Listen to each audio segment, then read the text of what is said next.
హైదరాబాద్ లో ఓటర్ సవరణ ప్రక్రియను మంత్రి పొన్నం ప్రభాకర్ పరిశీలించారు. జూబ్లీహిల్స్ ఎమ్మెల్యే నవీన్ యాదవ్ తో కలిసి బోరవండ్లో పర్యటించిన మంత్రి అర్హత ఉన్న ఒక్క ఓటు కూడా తొలగిపోకుండా బిఎల్ఓలు సమన్వయంతో పనిచేయాలని సూచించారు.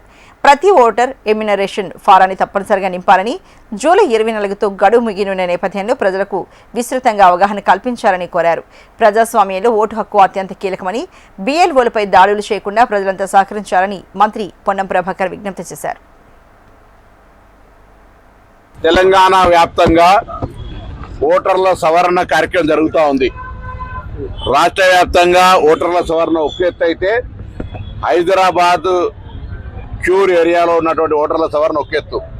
నేను అన్ని రాజకీయ పార్టీల ప్రజాప్రతినిధులు, ముఖ్యంగా ప్రజాస్వామ్యాన్ని విశ్వసించే కాంగ్రెస్ పార్టీ అర్హత కలిగిన ఏ ఒక్క ఓటరు కూడా ఓటు హక్కు కోల్పోవద్దని పార్టీ పక్షాన అనేక సమీక్షలు, బాధ్యతలు, బిఎల్ఏలకు ట్రైనింగ్లు ఇచ్చి ఫీల్డ్ మీద దింపుతూ ఉంది.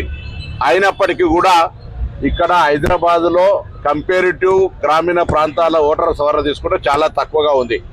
ఇలా 14వ తారీఖు 24వ తారీఖు లాస్ట్ డేటు కాబట్టి నేను హైదరాబాద్లో ఉన్న ఓటర్లందరినీ కోరుతా ఉన్నా, అర్హత కలిగిన ఒక్క ఓటర్ కూడా మిస్ కాకుండా మీ ఓటర్ సవరణ చేయించుకోండి.